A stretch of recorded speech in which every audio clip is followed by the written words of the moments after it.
Hey guys, this is Illusionist Jason Bishop. I am back with another piece of magic. In this case, DC performs Origami. I tried to make that rhyme. I don't know if that was a good rhyme or not. Before we get started, I've been a professional illusionist since back when email was like, so what? It's like on the computer? How does that work? How do they get it? I've performed for colleges and theaters across the United States, been featured on national and international television, and had 2 successful runs in New York City. And now I'm between shows, rehearsal, traveling, working on new magic, and avoiding driving my Dodge Ram absolutely anywhere. I pull up videos like this and I give you some thoughts on them as a professional illusionist. Again, this is David Copperfield performing Jim Steinmeyer's Origami illusion. He probably inspired 1 or 2 generations, maybe more, of magicians to want to perform this piece of magic, and we're going to get right into it and check it out. Here we go. Okay, I've got something very special to show you. That's not it. It's a neat little bit that David Copperfield did there. He takes his jacket off and the audience applauds and screams. You know, when I was a kid starting out and I watched this, I probably thought like, oh, that just happened. It's just for David Copperfield. He's that big of a star. But basically, if you're in decent shape, and sometimes if you're not, if you remove your jacket on stage, people will applaud. They'll scream. You know, it's just something that happens. Now, David was a pretty darn big star at this time, and he was always in pretty good shape. And so he does that, and women applaud and scream. This is not an impromptu bit that he never did again and never did before. So anyway, going on from here. Special little box. It's about 12 inches square. Check it out. Swords pass through it in every direction, front to back, side to side, and even from top to bottom.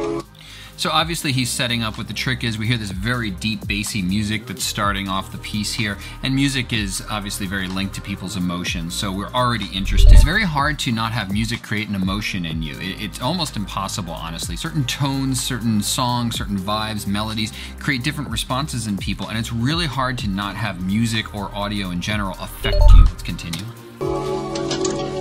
We even have a mirror to go at the back of the table so you can see the box from around the sides and from behind at all times. And I'm going to ask you to watch this very carefully because we're going to do this very slowly.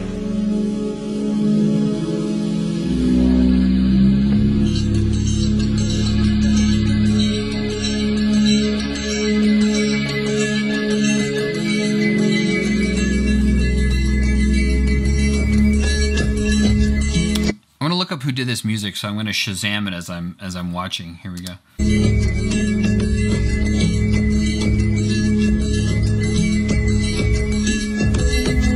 Looking down on empty streets, all she can see. I was going to say it was Phil Collins, but it was actually Peter Gabriel. It's called Mercy Street. There you go, Mercy Street, Peter Gabriel. Were they in the same band? Let's look it up. Members of Genesis.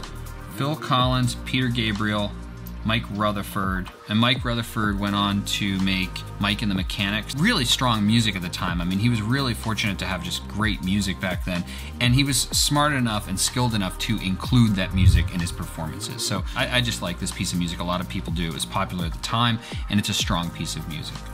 The dreams all made sun, the dreams made real. All of the buildings, all of the cars were once just a dream in somebody's head. She pictures the broken glass, pictures the steam. She pictures the soul in rolling at the seams. Take the boat out, wait until darkness. Let's take the boat out, wait until darkness comes.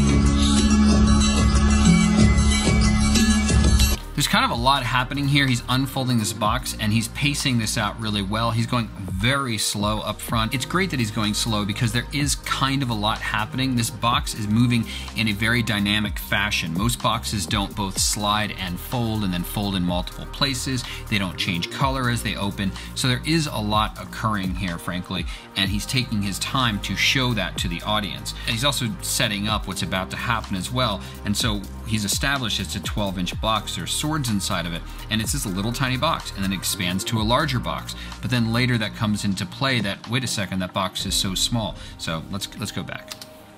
Nowhere in the corridors of pale green and grey. Nowhere in the sewers, in the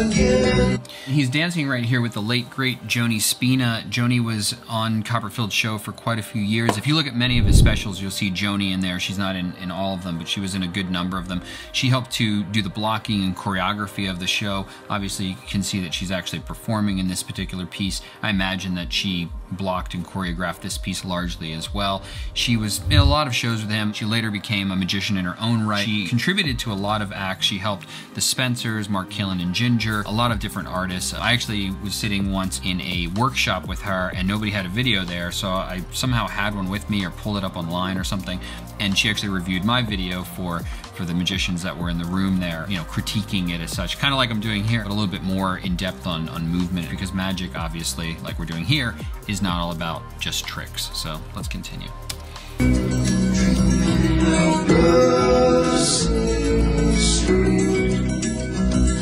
Swelling on that side, dreaming of mercy in your daddy's arms.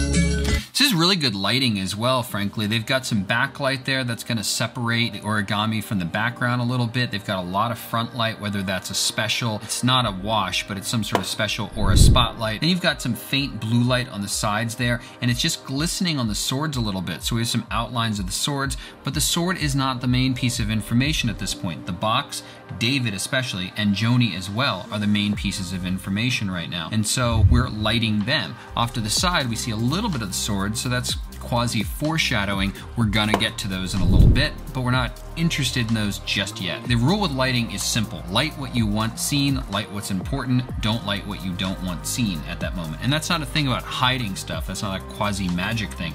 That's just a lighting thing. As I say, without lighting, plays or stage performances would just be radio. You need lighting, it's important, but it doesn't have to be super duper sophisticated all the time. You can make a few simple choices and it can definitely raise the level of your performance. So be aware of that.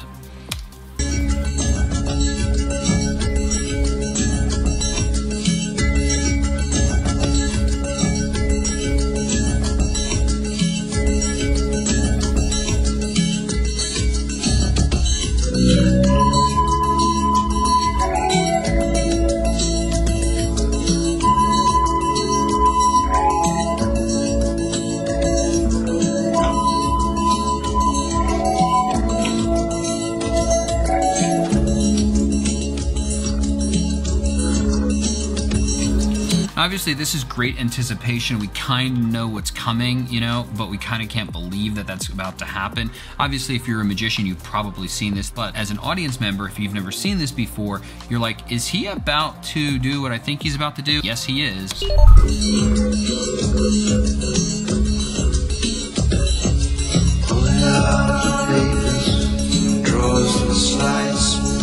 I mean, right there, the trick is almost done because you go, this is not possible. I always love that with a trick where it's not completed and yet you go, this can't be happening. This isn't happening. And he's about to complete this phase of the trick, which is the bulk of the trick.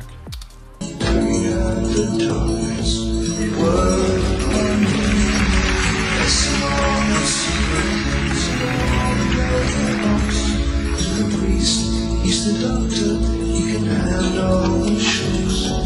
Dreaming of the tenderness,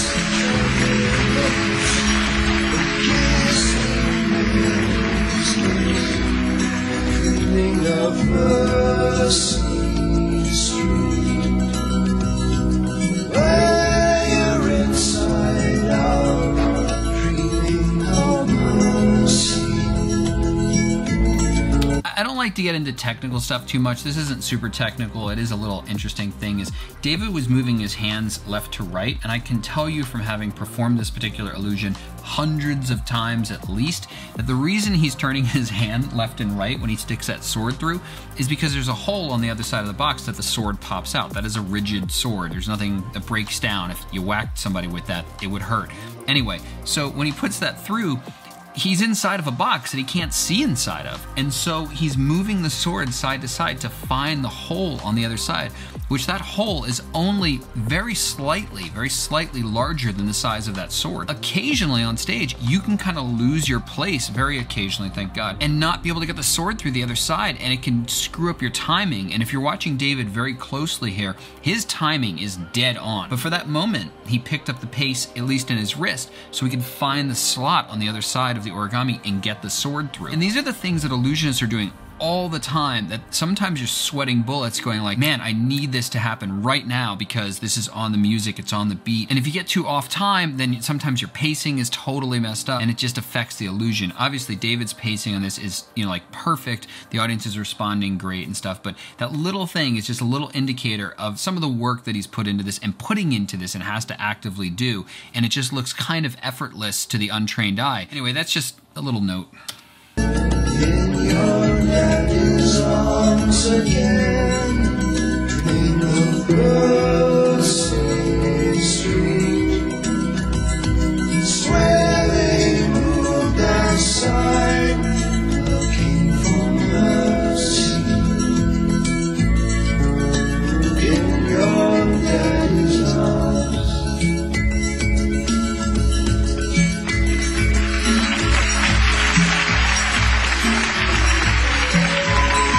That was like super smooth the way that went down there. I mean, that was like super smooth.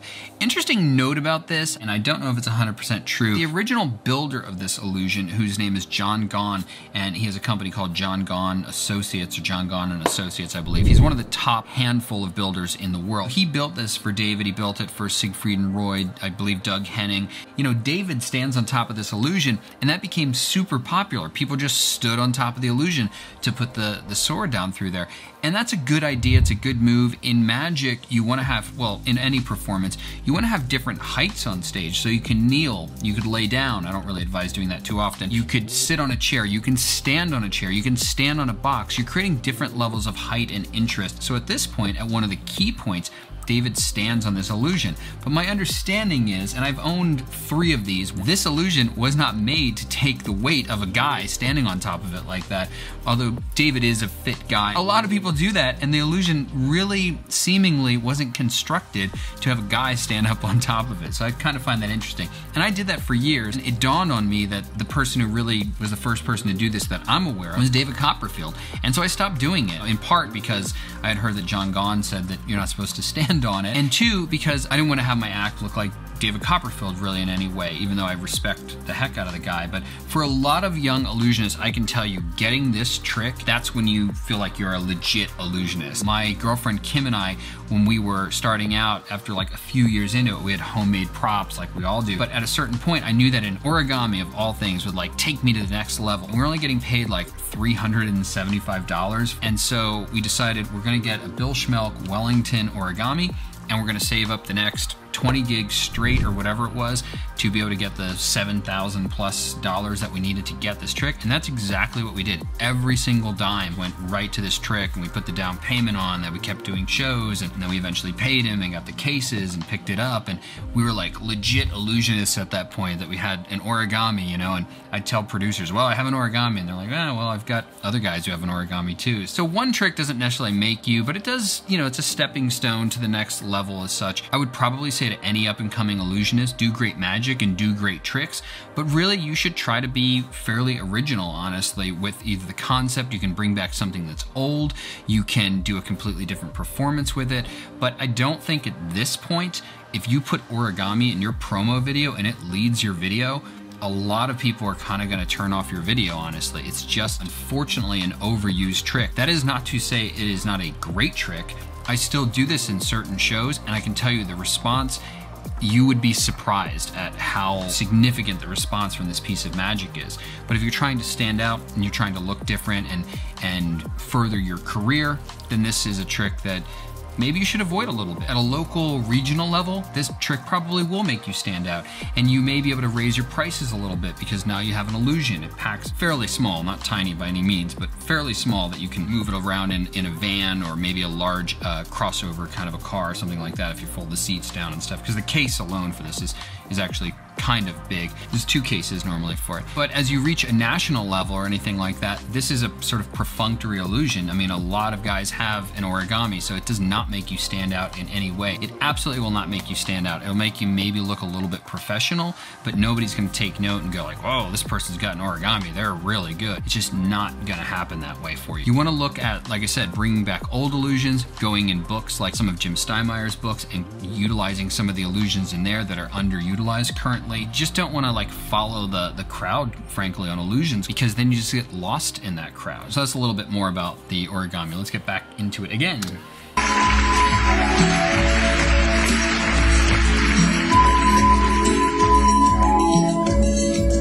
That's a significant part of this illusion. I remember one of the first times I ever saw this, I was like, she's clinging onto the back of that mirror. People who aren't into magic would think that as well. It's a bit of a ridiculous thought because it just wouldn't work in any way whatsoever. The angles don't work, none of that works.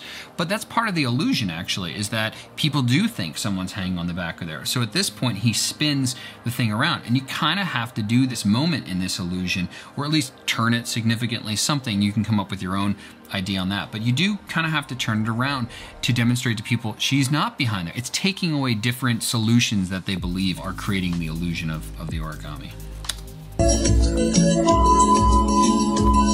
And David's great here. I mean, I think that was sort of a front view and now it's overhead, so that must be on some sort of a jib or something like that they're able to move it like that. He's going above now, so he's showing both the back and the top now, and that's just great, but obviously that's television. You can't do that live, unfortunately, so you have to, you know, make your performance for everybody in the audience, not just particular angles like David can do on television. But for television, that's a great angle. It's really fantastic.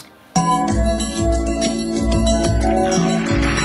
back down forward, straight on him, so some kind of crane jig.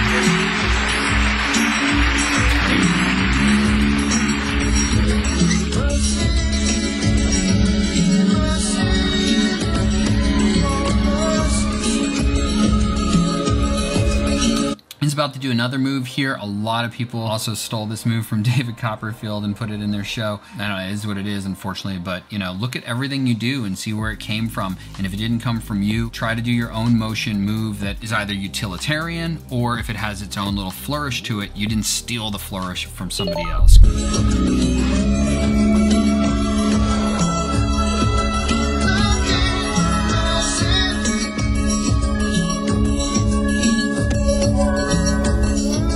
And now when he's opening the box back up, he doesn't have to be quite as slow anymore. We've seen this part, we kind of have expectations on it, etc. So he can bring the pace up a little bit. And the music is catching up with him that way as well. I mean, he's going to the music, obviously, but the music has gotten a little bit faster as well.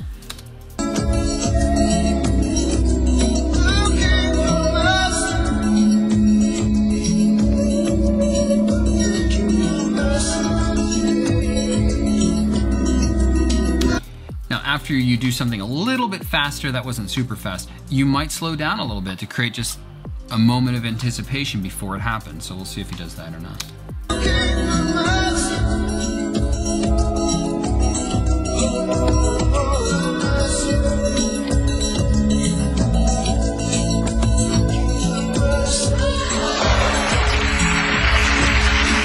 That's just beautiful. The way she came up like that, and they've got some wind on her, and she's got this sort of billowy, you know, faux kimono outfit here, and the wind blows there, and it's white, so some people will notice that that was a costume change, that she went in with a red outfit, and it changes similarly to the way the box changes like that. Obviously, it's a bonus effect that she has a different costume on like that. Like, how did that happen?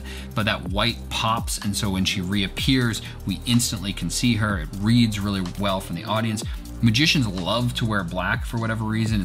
I don't know, black's thinning and it's kind of mysterious, but when you're on stage, your backdrop, as in David's case, about 50% of his background there is black, and so he would blend in with the background if he was wearing a dark color.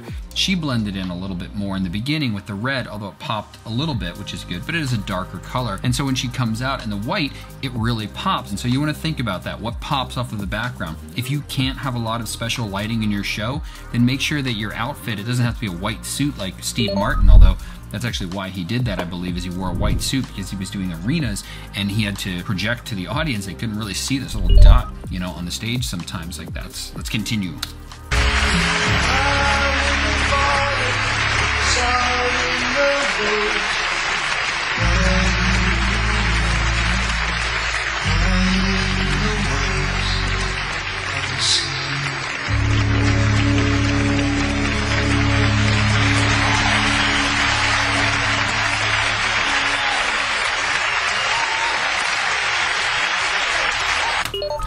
great ending there. At the very end, the lights, they have a special overhead, it looks like. And so they're in this special, which also means they need to find where they're going. And so they probably have a spike mark or something there. And so they walk to a certain spot, they look at each other, they stop on that particular spot, they look at each other, they're perfectly in the special, it's overhead, it's creating this sort of cone over them. And then they have this romantic look, and then it all goes down and goes to black, and it ends the scene really nicely. And then that comes up, and if you look right now at the frame that we're on, we've got this black here, we've got this drop right here, that's backing the origami really nicely, framing it. But they're in a special, and judging by their shadows, that's basically probably a follow spot now right there. But again, they're popping, they're both wearing white, the follow spot hits them, the origami is now in the background. And a lot of illusionists make this mistake, myself included sometimes, where you kind of want to share the spotlight a lot with the trick. Jonathan Pendragon once said, a great pianist doesn't play the piano, then come down stage and then point back at the piano and go, what a great piano. You know, you don't do that at all. He acknowledges the person, Joni. Some of these illusions, like a sword basket, these are sort of resurrection stories. Somebody goes into something, a trial, you stick swords in, the person perhaps dies, you know, and then you remove the swords, and then out they come like a butterfly. In this case, Joni's wearing white when she comes out, so maybe this is sort of a rebirth in some way as such. You know, you have gone through something there, and obviously most traditional linear stories, the hero goes on a journey and they encounter these things, and you know, in the Matrix, the person dies as such, spoiler alert, and then, you know, maybe they're reborn in a different iteration later. So magic compresses these into non-verbal stories. You know, they're not expressing this explicitly, but on like a sub-level, we do kind of detect some of this, and it can create meaning to us without us actually recognizing why it has meaning for us. So anyway, with the lighting, like I said, we're illuminating just David and Joni right here. They have some equal standing here. Now, I would say probably right after this illusion was done, Joni would have left and David might have stayed there and accepted a little bit more applause because it's his show and it was largely his performance there, and that's just a blocking thing that you would do for the show. When you step downstage, which is towards the audience, the smaller anything way upstage behind you looks. And so that's a key thing as well, is go down stage and make the object behind you look a lot smaller and focus on you as a performer and your partner on stage or other people on stage, that kind of thing. You're the ones performing. It's not just this special box that's doing all the work, because it isn't. It's just a box at a certain point. Absolutely great performance. I love that. Like I said, that set magicians down this path to find the origami and be able to perform it and validate their show by performing the origami, and David did a fantastic job of it. So this is probably one of the first 2, 3, 4, 5 units of the origami made. Those would have gone to Doug Henning first, then someone like David, Siegfried, and Roy, some of the top illusionists. Eventually, as it caught on in popularity after, for instance, this performance, or when Doug Henning was on the Tonight Show and performed the origami, you know, more people would have been interested, and experienced illusionists would be able to look at it and go, boy, that's a piece that I could put in my show. I recognize the requirements of that and how it works, and not fully how it works. It's a little bit different than even magicians think sometimes. It really caught on, and it's incredibly ubiquitous. I mean, it's up there, I'd say Metamorphosis, and then at a certain point, like a Sawing in Half or Zigzag, and then origami. I mean, it's just that popular. And it's great. It still holds up. You have to remember that this thing is in the range of 30 years old, roughly. I don't know when this was done exactly, but roughly 30 years old. And that still looks phenomenal. It looks great. And that same almost exact illusion would slay an audience today during that piece. But sometimes you're looking at performing for the audience, and you're looking at your career, you're looking at performing for the producers. So to say something would impress an audience, that's not to say that it would impress the producers or agents that you're going after, because they literally have seen more magicians, singers, comedians than you have. They know what's out there. So that's where you want to set yourself apart. So that was obviously the GOAT, David Copperfield, performing Jim Steinmeyer's Origami Illusion with the incredibly talented Joni Spina.